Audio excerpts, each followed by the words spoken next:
Hi friends, எல்லாரும் எப்படி இருக்கீங்க? நம்ம இன்னைக்கு melody of golden age episode 18ல என்ன நடக்குதுன்னு பார்க்கலாம். நம்ம லாஸ்ட் எபிசோட்லேயே பார்த்துருப்போம், நம்ம யான்ஷியை கொலை பண்ணுறதுக்காக இந்த லைப்ரரியன் தான் முயற்சி பண்ணியிருந்திருப்பான். அவனுடைய ஃப்ரெண்டு அந்த ஒர்க் ஷாப் ஓனருங்கிறதால அவன் அநியாயமாக இறந்து போனதால அதுக்கு பழி வாங்கணுங்கிறதுக்காக இந்த செயினை பழி வாங்க போக, நம்ம யான்ஷியா அந்த கேஸை கண்டுபிடிக்கணுங்கிறதுக்காக போக, அவங்க இந்த கேஸை கண்டுபிடிக்க கூடாதுங்கிறதுக்காக அவங்க பேர்ல இந்த கேஸை திருப்பி விட்டு அவங்களையும் கொலை பண்ண வைக்கிறதுக்காக ட்ரை பண்ணி இருந்திருப்பான். அதையும் நம்ம ஷென் கண்டுபிடிச்சு குற்றவாளி யாருங்கிறதையும் கண்டுபிடிச்சிருந்திருப்பான். அதோட தானே முடிஞ்சிருந்துச்சு. இந்த எபிசோட் ஸ்டார்டிங்லயே நம்ம யான்ஷியும் ஷென்னும் ஒன்னா உட்காந்து சாப்பிடக்குள்ள ஒரு ஃபேன் ஒன்று கையில் வச்சுக்கிட்டு இருந்திருக்காங்க. அந்த ஃபேன் யாருதுன்னு பார்த்தா நம்ம ஃபேன்ஷி தான் கொடுத்துருந்துருப்பான். நம்ம யான்ஷிக்கு கிஃப்டா கொடுத்துருந்துருப்பான். அதை பார்க்குற நம்ம ஷென்னும் இது யார் உனக்கு கொடுத்தான்னு சொல்லிட்டு ஷென்னும் அதை புடுங்க போக அதுல இருந்து ஒரு சின்னதா மருந்து மாதிரி ஒன்று அவங்களுடைய சாப்பாட்டிலே கொட்டிடுது. யான்ஷியும் இதை குடு எனக்கு வேணும், ஃபேன்ஷி எனக்கு கொடுத்தான், என்னுடைய கிஃப்ட் குடுன்னு சொல்லிட்டு கேட்க ஷென் யான்ஷியோட சின்ன பிடிச்சு இழுத்து பக்கத்துல வர யான்ஷி பயந்து போயிடுறாங்க. அப்படியே விலகிட்டு பேச்சையும் மாத்தி விட்டுறாங்க. நான் உங்களுக்கு மூலிகை சாப்பாடா செஞ்சு கொடுக்கறதெல்லாம் நீங்க சரியாவே சாப்பிட்றதே கிடையாது போல இருக்குது, நான் இனிமேல் அதெல்லாம் செஞ்சு கொடுக்க மாட்டேன், நீங்க நல்லா சாப்பிடுங்கன்ட்டு பேச்சையே மாற்றி விட்டுட்டு பேசிக்கிட்டே அப்படியே சாப்பிட்டுக்கிட்டு இருக்கக்குள்ள அந்த சாப்பாட்டில் தான் ஏதோ ஒரு மருந்து கொட்டுனுச்சு இல்லையா, அதனால யான்ஷி அப்படியே மயக்கம் போட்டு விழுற மாதிரி போக ஷென் அப்படியே தாங்கி பிடிச்சிக்கிறான். அப்படியே தூக்கிட்டு வந்து படுக்க வைக்க ஷென் படுக்க வச்சுட்டு அப்படி எழுந்திரிக்கலான்னு போக யான்ஷி அப்படியே கழுத்து பிடிச்சி இழுத்துட்டு ஸ்மெல் பண்ணி பார்த்துட்டு உங்கள் ஸ்மெல் சூப்பராக இருக்குது அப்படின்னு சொல்லிட்டு இருக்க, நான் பக்கத்தில் வந்தால் மட்டும் என்னை விட மாட்டா, ஆனால் பாரு தூக்கத்தில் கூட எங்கிட்ட அட்வான்டேஜ் எடுக்கிற மாதிரியே பேசுகிறான் அப்படின்னு சொல்லிட்டு யான்ஷி காலில் இருந்த ஷூ எல்லாம் கழட்டி வச்சுட்டு தலகாணிலாம் வச்சு நல்லா பாசமாக பார்த்து படுக்க வச்சுட்டு போர்வையெல்லாம் போத்தி விட்டுக்கிட்டு பக்கத்தில் போக டக்குன்னு நம்ம யான்ஷியை கிஸ் பண்ணுற மாதிரி போயிடுறான். அதுக்கப்புறம் கொஞ்ச நேரத்தில் இல்லை வேண்டாம் அப்படின்ட்டு வேலைக்கு போயிட்டு அவனுடைய பெட்டில் படுத்து தூங்கிட்டு அடுத்த நாள் காலையிலே கோர்ட்டுக்கும் கிளம்பிட்டு வெளியே வந்து வேலைக்கார பொண்ணுக்கிட்ட நீ உள்ளே போய் அவளை டிஸ்டர்ப் பண்ணாத தூங்கிக்கிட்டு இருக்கான்னு சொல்லிட்டு கிளம்பி போயிடுறான். உள்ளே யான்ஷி தூங்கிக்கிட்டு இருந்தாங்களே அவங்களுக்கு ஒரு கனவு மாதிரி வருது. அந்த கனவுல நம்ம ஷென்னை ஏமாத்துறதுக்காக தானே இந்த வீட்டுக்கே வந்திருந்திருப்பாங்க. அதெல்லாம் அவங்களுக்கு தூக்கத்தில் கனவு மாதிரி வருது. அந்த சின்ன பொண்ணு ஒருத்தி புதுசாக வீட்டுக்கு வந்திருக்காளே அவளும் வந்துட்டு நீ என்னுடைய ஷென்னை ஏமாத்துற, நீ நல்லவ கிடையாது அப்படின்னு சொல்கிற மாதிரி இருக்குது. அதுக்கப்புறம் அசிஸ்டன்ட் வந்துட்டு நீங்கள் நல்லவங்க இல்லையா, எங்கள் மாஸ்டர் நீங்கள் ஏமாத்துறதுக்காக வந்தீங்களா, அவரை நீங்கள் கொலை பண்ண போகிறீங்களா, அவரை கொல்லணுங்கிறதுக்காகவே வந்தீங்களான்னு சொல்லிட்டு அவனும் கொஞ்சம் ஒரு மாதிரி பயமுடுத்துகிற மாதிரி பேச, அதே போல் இந்த ஜியாங் அமைச்சர் இருக்கான் இல்லையா அவனும் வந்துட்டு நான் உன்னை கொல்றதுக்காக அனுப்பியிருக்கேன், சீக்கிரமாக அவனை கொன்று போட்டுடு, அவன் உயிரோடவே இருக்கக்கூடாதுங்கிற மாதிரி அவனும் சொல்கிற மாதிரி இருக்குது. அதே போல் பின்னாடியே ஷென்னும் வரான். ஷென்னும் வந்துட்டு நீ என்னை கீழே தள்ளுறதுக்காகவே இங்கே வந்திருக்கியா, அப்போ நீ என்னை கல்யாணம் பண்ணிக்கணும்னு ஆசைப்பட்டு இங்கே வரலையா, என்னை கீழே தள்ளணுங்கிறதுக்காகவே வந்தியா அப்படின்னு கேட்டு நம்ம யான்ஷியே இவங்க எல்லாருமே கேட்டு கேள்வி மேலே கேள்வி கேட்டு கொடுமைப்படுத்துகிற மாதிரி அவங்களுக்கு கனவுல தோணிக்கிட்டு இருக்கு. கண்ணு முழிச்சிடுறாங்க. கண்ணு முழிச்சு பார்த்தா வேலைக்கார பொண்ணுதா பக்கத்தில் இருக்கிறா. மாஸ்டர் கோர்ட்டுக்கு கிளம்பி போயிட்டாருங்க. நம்ம யான்ஷிக்கு பயமா இருக்கு, எங்க அவனுக்கு எல்லாம் உண்மையும் தெரிஞ்சிருச்சுன்னா நம்மளை விட்டு பிரிஞ்சு போயிடுவானோன்னு ஒரு பயம் இருக்குது. உடனே ஷென்னை பார்க்க போக அவனுடைய ஸ்டடி ரூம்ல தான் இருப்பான். யான்ஷியும் உள்ள போக அங்க அவன் நிறைய கேஸ் கட்டெல்லாம் எடுத்து வச்சுக்கிட்டு இருக்கான். ஷியான்ஷியும் பக்கத்துல போயிட்டு கோர்ட்டுக்கு போனீங்களாமே என்ன ஆச்சு என்ன நடந்துச்சுன்னு கேட்க, கோர்ட்டுக்கு போன ராஜம் வந்து அந்த கேஸை எடுத்து விசாரிக்கலான்னு சொல்லிட்டாங்க அப்படின்னு சொல்ல, என்ன சொல்றீங்க உண்மையை சொல்றீங்களான்னு கேட்க, ஆமா அதனாலதான் பாரு கேஸ் கட்டெல்லாம் எடுத்து வச்சுக்கிட்டு இருக்கேன் பாரு அப்படின்னு சொல்ல யான்ஷிக்கு ரொம்ப சந்தோஷமாயிடுது. யான்ஷி சந்தோஷத்துல ஷென் கையிலேயே அடிச்சிடுறாங்க. ஷென்னும் ஷாக் ஆயிட்டு பார்க்க நம்ம யான்ஷியும் ஷாக் ஆயிடுறாங்க. யான்ஷி பயப்படுறத பார்க்குற ஷென்னும் அப்படியே சிரிச்சுக்கிட்டே நான் உண்மையால தான் சொல்றேன், ராஜம்மா தான் அந்த கேஸை ஓப்பன் பண்ணி பார்க்கலாம், அது யார் குற்றவாளிங்கிறத கண்டுபிடிங்கன்னு சொல்லிட்டாங்க அப்படின்னு சொல்லவும் யான்ஷியும் கேஸ் கட்டெல்லாம் எடுத்துட்டு ரொம்ப ஹாப்பி ஆயிடுறாங்க. அப்போ நம்ம சீச்சி யான்ஷியை பார்க்கறதுக்காக ஷென் வீட்டுக்கு வந்திருப்பா. ரெண்டு பேரும் ஒன்னா பேசிக்கிட்டு இருக்கக்குள்ள சீச்சி ஷென்னை பற்றி ரொம்ப புகழ்ந்து பேசுவா. பரவாயில்ல உனக்கு ஹேண்ட்ஸப்பான ஹஸ்பண்ட் கிடைச்சிருக்கான், அவன் ரொம்ப அழகா தானே இருக்கான் அப்படின்லாம் பேசிட்டு இருக்க. அந்த சமயத்துல ஷென்னும் அவனுடைய அசிஸ்டண்ட்டும் அந்த வழியா வந்துகிட்டு இருக்க. யான்ஷி இருந்துட்டு ஆமா ஹேண்ட்ஸமா தான் இருக்கான், எப்ப பார்த்தாலும் மூஞ்ச உருன்னு வச்சுக்கிட்டு பார்க்கவே சகிக்கல அப்படின்னு சொல்லிட்டு அங்க இருந்து கிளம்பி போயிட ஷென்க்கு ஒரு மாதிரி அவமானமா ஆயிடுது. அசிஸ்டன்ட் கிட்டையும் மூஞ்ச பாக்குறதுக்கு அருவருப்பா இருக்காடான்னு கேட்க, அப்படிலாம் ஒண்ணும் இல்லையே பாஸ் அப்படின்ட்டு இதோ எனக்கு ஒரு வேலை இருக்கு, நான் இதோ வந்துடுறேன் பாஸ் அப்படின்ட்டு அங்கிருந்து ஓடி போயிட இந்த யாங் பொண்ணு ஷென்காக டீ கொண்டுட்டு போய்கிட்டு இருக்கேன். எங்க போற, பாஸை பார்க்கறதுக்காக தானே போற, அங்க போகாத, நான் உனக்கு ஒரு அட்வைஸ் கொடுக்குறேன், இப்போ மட்டும் ஷென் கிட்ட போன நீ செத்த, போகாத அப்படிங்க. நீ தான் பயப்படுவ, அதுக்கெல்லாம் நான் ஒன்றும் பயப்படணுங்கிற அவசியம் கிடையாது, நான் போவேன் அப்படிங்க. நான் சொல்றது கேளு, உனக்காக நல்லதுக்கு தான் சொல்றேன், இப்போதைக்கு அங்க போயிடாத அப்படின்னு சொல்லிட்டு அவளை போக விடாம தடுக்கலான்னு பார்த்தா அவ கேட்க மாட்டேங்கிறா. நான் போய் தான் தீருவன்ட்டு கிளம்பிடுறா. அப்படியே ஊருக்குள்ள நிறைய பட்டாம்பூச்சிகள்லாம் பறந்து வர மாதிரி காட்டுறாங்க. அப்படியே ஊருக்குள்ள எல்லாருமே பேச ஆரம்பிக்கிறாங்க. அந்த ஷியாங் ஒர்க் ஷாப் பிரச்சனைக்கு பின்னாடி இந்த யங் பிரின்சஸ் தான் இருக்காங்களாம், அவங்க தான் இதுக்கு எல்லாமே காரணமா. அதுக்கப்புறம் இன்னொரு இளவரசி இருந்தாங்களே, அவங்களுடைய ஹஸ்பண்ட் கூட இறந்து போனாங்க இல்லையா, அவங்க இறந்து போனது கூட இந்த யங் இளவரசி தான் காரணமா அப்படின்னு சொல்லிட்டு ஊருக்குள்ள நிறைய பேர் பேச ஆரம்பிக்கிறாங்க. காசி பேசுறத பார்த்த உடனே இந்த யங் இளவரசியும் முன்னாள் இளவரசி ஒருத்தவங்க இருந்தாங்க இல்லையா, அவங்கள தேடி போடி போறாங்க. அந்த கோயிலுக்கு ஓடி போயிட்டு நம்ம யங் இளவரசியும், ஆன்டி ஊருக்குள்ள என்னென்ன பிரச்சனை எல்லாம் ஓடிட்டு இருக்குன்னு பாருங்களேன், எல்லாருமே காசி பேசுறாங்க, இந்த ஷியாங் ஒர்க் ஷாப் பிரச்சனையும் நான் தான் பண்ணேன்னா, அவங்க செத்ததுக்கெல்லாம் நான் தான் காரணம்னு சொல்றாங்க, உங்க ஹஸ்பண்ட் செத்தது கூட நான் தான் காரணம்னு சொல்றாங்க அப்படின்னு சொல்ல அவங்க அசால்ட்டா ஆமா அதுல என்ன இருக்கு அப்படின்ட்டு கேக்குறதுக்கு, ஆன்டி என்ன சொல்றீங்க, இப்படி நானும் காரணம் கிடையாது அப்படின்ட்டு, ஆன்டி இதுல நிறைய பிரச்சனை வரப்போகுது, இதுல நிறைய பணக்காரங்களா இருக்காங்க, அவங்க எல்லாம் இதுல பிரச்சனையில மாட்டிக்க போறாங்க, இதாலே உங்களுக்கு கூட பிரச்சனை வரப்போகுது, ராஜமாதாவும் இந்த கேஸை ரீஓப்பன் பண்ணுறதுக்காக சொல்லிட்டாங்க அப்படின்னு சொல்ல அந்த லேடி அதெல்லாம் கண்டுக்காம, நான் இங்கே இந்த உலகமே நல்லா இருக்கணுங்கிறதுக்காக நான் இந்த புத்தர் கோயிலில் நான் சாமி கும்பிட்டுக்கிட்டே இருப்பேன், எனக்கு எதை பற்றியும் கவலை கிடையாது, நான் அங்கெல்லாம் வந்து எந்த பிரச்சனையில் மாட்டிக்க விரும்பலைங்கிற மாதிரி அந்த லேடி சொல்லிக்கிட்டு இருக்க. இதில் இந்த ஷின் இளவரசனும் மாட்டிக்க போகிறான் பாருங்க, நீங்கள் பாட்டுக்கு இங்கே அமைதியாக உட்காந்து சாமி கும்பிட்டுக்கிட்டே இருங்க, அங்கே என்னென்ன பிரச்சனை எல்லாம் நடக்க போகுதுன்னு பாருங்க அப்படின்னு சொல்லிட்டு கோவத்தில் அந்த லேடி கத்தி விட்டுட்டு எங்கள் இளவரசி வெளியே வந்துட. அப்போ அந்த இடத்துக்கு நம்ம ஷென் வரோம்.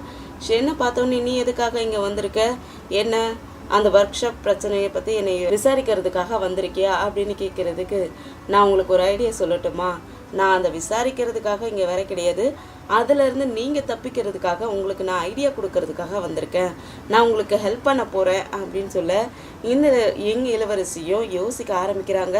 பான்ஷி 2 பெட்டியை ஷென் வீட்டுக்கு தூக்கிட்டு வந்து நம்ம யான்ஷியும் இருக்காங்க, அவங்களும் என்னதுன்ட்டு வந்து பாக்குறாங்க. அதே போல எல்லாருமே வராங்களா, இந்த எங்கும் வரா. அந்த பெட்டியை ஓபன் பண்ணி பார்த்ததான் தெரியுது அதுல எங்கோட அப்பா அம்மா 2 பேர் இருக்காங்க. அவளுக்கே எல்லாருக்குமே ஷாக்கா இருக்கு, என்னது இப்படி கொண்டு வந்திருக்கான் அப்படின்ட்டு.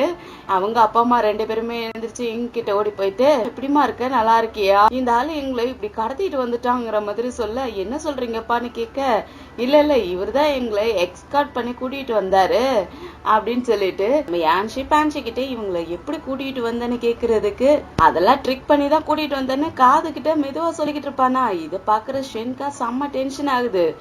எங்களோட அப்பா அம்மாவும் உன்னைய ஷென் கல்யாணம் பண்ணிக்க போறாராமே, அதனாலதான் எங்களை கூட்டிட்டு வந்தாங்களாம் அப்படின்னு சொல்லி கேட்டுட்டு இருக்க. அவனுக்கு செம்ம வெறுப்பா இருக்கு. அந்த பொண்ணுக்கு ஒன்னும் புரிய மாட்டேங்குது, என்ன சொல்றாங்க அப்பா அம்மா அப்படின்ட்டு. ஷென் கிட்ட போயிட்டு, தளபதி எனக்கு நீங்க இப்படி ஒரு சர்ப்ரைஸ் கொடுப்பீங்கன்னு நான் எதிர்பார்க்கவே இல்லை, ரொம்ப ஹாப்பியா இருக்கேன் அப்படின்னு சொல்ல ஷென்னு கோவமாயிட்டு, யான்ஷி நீயே இவங்களை பாத்துக்கு அப்படின்ட்டு கோவமாயிட்டு கிளம்பிடுறான். இவங்க 2 பேர்த்தையும் ஒரு ரூம்லயும் தங்க வைக்கிறாங்க. அதுக்கப்புறம் நம்ம யான்ஷியும் ஷென்னும் உள்ள போறாங்க. அவங்க 2 பேருமே பயந்துகிட்டு தான் நின்றுட்டு இருக்காங்க. அப்ப நம்ம யான்ஷியும், உங்க பொண்ணுக்கும் என்னுடைய ஹஸ்பண்டுக்கும் கல்யாணம் பண்ணி வைக்கிறதுக்காக எல்லாம் உங்களை கூட்டிட்டு வரல, உங்களை விசாரிக்கிறதுக்காக தான் கூட்டிட்டு வந்திருக்கோம். ஷின் ஒர்க் ஷாப் ப்ராப்ளம் போய்கிட்டு இருக்கு, உங்களுக்கு தெரியும் இல்லையா, அதோடைய பிரச்சனைக்காக நான் உங்களை விசாரிக்கணும், அதுக்காக தான் கூப்பிட்டுருக்கோம் அப்படின்னு சொல்ல அவங்க எல்லாம் 2 பேருமே பயந்து போயிடுறாங்க. அதை பார்த்த உடனே யான்ஷியும், அதுக்காக நீங்க பயப்படணுங்கிற அவசியம் எல்லாம் கிடையாது, நீங்க இப்ப இருக்கிறது தளபதியோட வீட்டுல இருக்கீங்க, அவரு உங்களுக்கு பாதுகாப்பு கொடுப்பாரு, உங்களை மரியாதை இல்லாத அந்த மாதிரி பாக்ஸ்ல போட்டு அடைச்சு கொண்டு வந்தது கூட மன்னிச்சிருங்க, ஏன்னா உங்களுக்கு உயிருக்கு ஆபத்து இருக்கு, அதனாலதான் நாங்க அப்படி கொண்டு வந்தோம் அப்படின்ட்டு நம்ம யான்ஷி அவங்க கிட்ட சொல்லிட்டு இருக்க. அவங்க ஒண்ணுமே புரியாத பாத்துக்கிட்டு இருக்காங்களா, அதனால யான்ஷி கண்ணை காட்டுறாங்க. ஷென் கிட்ட கண்ணை காட்டி, நீயும் அவங்களுக்கு சொல்லு, சப்போர்ட் பண்றதா சொல்லுங்கிற மாதிரி சொல்ல, ஷென்னும் நீங்க எதுக்கும் கவலைப்படாதீங்க, உண்மையை சொல்லுங்க அப்படின்னு கேட்டுட்டு இருக்கா. அவங்க 2 பேருமே பயந்துகிட்டு இருக்காங்களா, அதனால நம்ம யான்ஷி என்ன பண்றாங்கன்னா, சரி அவங்க 2 பேரும் ரொம்ப தூரத்துல இருந்து வந்திருக்காங்க, கழிச்சு போயிருப்பாங்க, அது இல்லாத பயப்படுறாங்க, அவங்களுக்கு டைம் கொடுத்தா நல்லா இருக்கும், உங்களுக்கு டைம் கொடுத்துட்டு நம்ம அதுக்கப்புறம் விசாரிச்சுக்கலாம், ஒன்றும் பிரச்சனை இல்லைங்கிற மாதிரி சொல்லிட்டு நம்ம யான்ஷி அங்கிருந்து போலான்னு பார்க்க எங்களோட அப்பா அம்மா 2 பேருமே மண்டி போட்டுக்கிட்டு எங்களை மன்னிச்சிருங்க, இந்த உண்மையை சொன்னா எங்க ஃபேமிலியே செத்து போயிடும், எல்லாரையுமே கொன்னுடுவாங்க, அதுக்காக தான் பயமா இருக்கு அப்படின்னு சொல்லிட்டு இருக்க. நீங்க எதுக்கும் கவலைப்படாதீங்க, நான் உங்களுக்கு ப்ரொடெக்ஷன் கொடுக்குறேன், நீங்க எதுக்கு கவலைப்படணுங்கிற அவசியமே இல்லை, எந்த உண்மையா இருந்தாலும் இங்க இருந்து வெளியே போகாது, நீங்க எங்க கிட்ட மட்டும் சொல்லலாம் அப்படின்னு சொல்லி சென் கேக்குறதுக்கு எங்களோட அப்பா அம்மாவும் உண்மையை சொல்லிடுறாங்க. அந்த சென் ஹோதா காரணம் அப்படின்ட்டு சொல்லிடுறாங்க. இது எல்லாத்தையுமே வெளியே இருந்து இங்கும் கேட்டுறா. உள்ள ஓடி வந்துட்டு அவங்க அப்பா அம்மாவை கட்டி பிடிச்சிட்டு அழ ஆரம்பிச்சிடுறா. இதெல்லாம் எனக்காக தான் நீங்க பண்ணீங்களா, நான் செத்துறக்கூடாதுங்கிறதுக்காக தான் இந்த உண்மையெல்லாம் மறைச்சு வச்சுக்கிட்டு இருந்தீங்களா அப்படின்ட்டு ரொம்ப எமோஷனலாகி சொல்லிக்கிட்டு இருக்கா. அவங்க பேரண்ட்ஸும் ஆமா உனக்காக தான் இதெல்லாம் மறைச்சோம் அப்படின்னு சொல்லிக்கிட்டு ரொம்ப எமோஷனலா கட்டி பிடிச்சிட்டு அழுதுகிட்டு இருக்காங்க. அதுக்கப்புறம் ஷென்னும் யான்ஷியும் அவங்க ஸ்டடி ஹால்ல உட்காந்துட்டு கேஸை பத்தி படிச்சுக்கிட்டு இருக்க அந்த சமயத்துல அவங்களுக்கு ஒரு டவுட் வருது. என்னன்னா இந்த யங் இளவரசி தான் ஏதாவது பண்ணியிருப்பாங்களோ, அவங்கதான் இதுக்கு எல்லாத்துக்கும் பின்னாடி காரணமா இருப்பாங்களோ அப்படிங்கிற ஒரு டவுட் அவங்களுக்குள்ள இருந்துட்டு இருக்கு. அதை எப்படியாவது கண்டுபிடிக்கணும்னு யோசிச்சுக்கிட்டு இருக்க அந்த சமயத்துல நம்ம என்னுடைய அசிஸ்டன்ட் வந்துட்டு உங்களை எங்க இளவரசியோட அரண்மனைக்கு கூப்பிட்டுருக்காங்க, அங்க ஏதோ ஒரு ப்ரோக்ராம் இருக்கா, எல்லாரும் வந்திருக்காங்களாம், பெரிய பெரிய ஆபீசர்ஸ் எல்லாம் அங்க வராங்களாம், அதனால நீங்களும் வரணும்னு கேட்டுக்கிட்டு இருக்காங்க அப்படின்னு சொல்லவும் இவங்க 2 பேருமே ஏதாவது கண்டுபிடிக்கணும்னு யோசிச்சுக்கிட்டு இருந்தாங்க இல்லையா, அதனால 2 பேருமே அங்க இருந்து கிளம்பிடுறாங்க. உள்ள போயிட்டு அவங்களுக்குன்னு கொடுத்துருக்கிற டேபிள்ல போய் உட்காந்துக்க. அங்க நிறைய கலை நிகழ்ச்சி எல்லாம் நடந்துகிட்டு இருக்கு, நிறைய பொண்ணுங்க டான்ஸ் எல்லாம் ஆடிக்கிட்டு இருக்காங்க. அந்த சமயத்துல இங்க இளவரசியோட பொண்ணு ஒருத்தி வரா. அந்த பொண்ணு அவளுடைய அம்மா கிட்டே போய் உட்காந்துக்கிறா. அங்க இருக்கிற அதிகாரிகள் எல்லாருமே உங்க பொண்ணுக்கு எப்ப கல்யாணம் பண்ணி வைக்க போறீங்க, மாப்பிள்ளை எல்லாம் பாத்துட்டீங்களா அப்படின்ட்டு கேட்க ஆரம்பிக்க அவ இன்னும் சின்ன பொண்ணுதான், இன்னும் கொஞ்ச நாள் போகட்டும் வெயிட் பண்ணிக்கிட்டு இருக்கோம் இளவரசின்னு சொல்லிக்கிட்டு இருக்க. ஒரு செட் டான்சர் எல்லாம் ஆடி முடிச்சுட்டு அங்க இருந்து போயிட்டு ரிட்டர்ன் வேற செட் ஆட்கள் எல்லாம் வராங்க. அவங்க வினோதமா டான்ஸ் ஆட ஆரம்பிக்கிறாங்க. அதனால ஷென்னும் பார்த்துட்டு நீ கொஞ்சம் கவனமாவே இரு, சுத்திலும் என்ன நடக்குதுங்கிறத கொஞ்சம் வாட்ச் பண்ணிக்கிட்டே இரு அப்படின்னு சொல்ல அந்த டான்ஸ் பாக்குற நம்ம யான்ஷியும் இந்த டான்ஸ் ரொம்ப டிஃப்ரெண்டா இருக்கு, இவ்வளவு நேரம் நல்லா தானே டான்ஸ் பண்ணிக்கிட்டு இருந்தாங்க, இவங்க பாருங்களா கொஞ்சம் டேஞ்சரஸா இருக்கிற மாதிரி இருக்கு அப்படின்னு சொல்லிட்டு பேசிக்கிட்டு இருக்க. அந்த டான்ஸ் எல்லாம் முடிஞ்சு அந்த பொண்ணுங்க எல்லாருமே கிளம்பிட்டு அதுல ஒரே ஒரு பொண்ணு மட்டும் நின்னு டான்ஸ் ஆடிக்கிட்டே இருக்கா. அவ என்ன பண்ணிடுறான்னா அப்படியே மேல பறந்து இந்த நெருப்பு பட்டாம்பூச்சிகள்லாம் இருக்கு இல்லையா, அந்த நெருப்பு பட்டாம்பூச்சி எல்லாம் அந்த இளவரசி மேல அப்படியே பறக்க விட ஷென் பாத்துடுறான். அவன் முன்னாடி அவன் அந்த பட்டாம்பூச்சிகள் எல்லாம் விரட்டி விட்டுட்டு அந்த லேடிய பிடிக்க பார்க்க அவ அங்க இருந்து ஓடியே போயிடுறா. இவங்களும் பின்னாடியே கொஞ்சம் ஆட்களோட ஷென்னும் அவளை தேடிட்டு போக அவ காட்டுக்குள்ள ஓடி போயிட்டு முகத்துல எல்லாம் மாஸ்க் எல்லாம் போட்டுட்டு பெரிய கவர் உடம்பெல்லாம் மறைக்கிற மாதிரி கவர் பண்ணிக்கிட்டு போய்கிட்டு இருக்க. ஷென்னும் பின்னாடியே வந்துடுறான். 2 பேத்துக்கு இடையிலயும் செம்ம சண்டை போய்கிட்டு இருக்குது. இது பின்னாடியே ஓடி யான்ஷியும் மறைஞ்சிருந்து பாத்துக்கிட்டு இருக்க. இவங்க 2 பேரும் சண்டை போட்ட வேகத்துல அந்த லேடியோட உடம்புலயே ஷென் வாழை இறக்கிடுறான். அதனால அவ கீழே விழுந்து அவளோட வாழையும் கீழே விட்டுற. சென்னும் ஒழுங்கா சரண்டர் ஆயிடு, நீ இனிமேல உயிரோட இருக்க மாட்டா, உனக்கு கொன்னு போட்டுருவேன், ஒழுங்கா சரண்டர் ஆயிடுன்னு சொல்லி மிரட்டிக்கிட்டு இருப்பான். இல்ல நான் உங்ககிட்ட சரண்டர் ஆகும்னு நீ நினைக்கிறியா, அது மட்டும் முடியாது அப்படின்னு சொல்லிட்டு ஒரு பவுடரை ஷென் மேல வீசி விட அவன் முகத்தை மறைச்சிக்க. அந்த சமயத்துல நம்ம யான்ஷி வேற பின்னாடி இருந்து பாத்துக்கிட்டு இருந்தாங்க இல்லையா, அவங்க ஓடி அவளை ஓட விடாத தடுத்து பிடிச்சிக்கிறாங்க. ஷென்னும் பார்த்துட்டு கேர்ஃபுல்லா இரு யான்ஷி, நீ எதுக்காக வந்தன்னு கேட்டுட்டு இருக்கக்குள்ளேயே நம்ம யான்ஷி அவளை பிடிச்சிட்டு இருந்தாங்க இல்லையா, அவளுடைய செஸ்ட்ல கை வச்சிட்டு இருக்கக்குள்ள ஏதோ ஒண்ணு அவங்களுக்கு டிஃப்ரெண்டா ஃபீல் ஆகுது. ஆனா இருந்தாலும் அவங்க அழுத்தி பிடிச்சிக்கிறாங்க அவளை. அவ தள்ளி விட்டுட்டு அங்க இருந்து எஸ்கேப் ஆயிட நம்ம யான்ஷி கீழே விழ போக ஷென் தாங்கி பிடிச்சிடறான். இந்த இளவரசி செம்ம பயத்தோடையும் கோவத்தோடயும் இருந்துகிட்டு இருக்கா. அவளுடைய அசிஸ்டன்ட் இளவரசி நான் உங்க மகளை கூட்டிட்டு போயிட்டு அவளுடைய ரூம்ல விட்டுட்டேன், அவ கொஞ்சம் பயந்து போயிருக்கா அப்படின்னு சொல்லிட்டு இருக்கக்குள்ளேயே நம்ம ஷென்னுடைய ஆட்கள் எல்லாருமே ஒரு லேடியை பிடிச்சிட்டு வந்துடுறாங்க. அந்த இளவரசியும் பக்கத்துல முகத்துல இருக்கிற துணியை எடுத்து விட்டுட்டு உன்னை யாரு அனுப்பி வச்சதுன்னு கேக்குறதுக்கு என்னை யாரும் அனுப்பி வைக்கல அப்படின்னு சொல்ல இவளை முதல்ல போயிட்டு ஜெயில போட்டு விசாரிக்க ஆரம்பிங்க அப்படின்னு சொல்லி அனுப்பி விடவும் அவளையும் கூட்டிட்டு போயிடுறாங்க. காட்டுல அந்த லேடிய காட்டுறாங்க. அவளுடைய காயத்துக்கெல்லாம் மருந்து போட்டுட்டு இருக்க. அந்த இடத்துக்கு இந்த லீ அமைச்சர் வரான். அவன் நீ எப்படி இப்படி கேர்லெஸ்ஸா இருக்கலாம் அப்படின்னு கேட்க அந்த லேடியும் என்னை மன்னிச்சிருங்க, இதுக்கு எல்லாமே இந்த ஷென்னும் அவனுடைய ஒய்ஃபும் தான் காரணம், அவங்க 2 பேரும் தான் என்னுடைய பிளானையே கெடுத்துட்டாங்க அப்படின்னு சொல்லிட்டு இருக்க. இது எவ்வளவு நல்ல பிளான் தெரியுமா? இந்த மாதிரி சான்ஸ் ஒரு டைம் தான் கிடைக்கும், அடிக்கடி வாய்ப்பு இந்த மாதிரி கிடைக்குமா அப்படின்ட்டு இந்த லீ அந்த லேடியை பிடிச்ச சமயத்திட்டு ஆரம்பிச்சிடுறான்.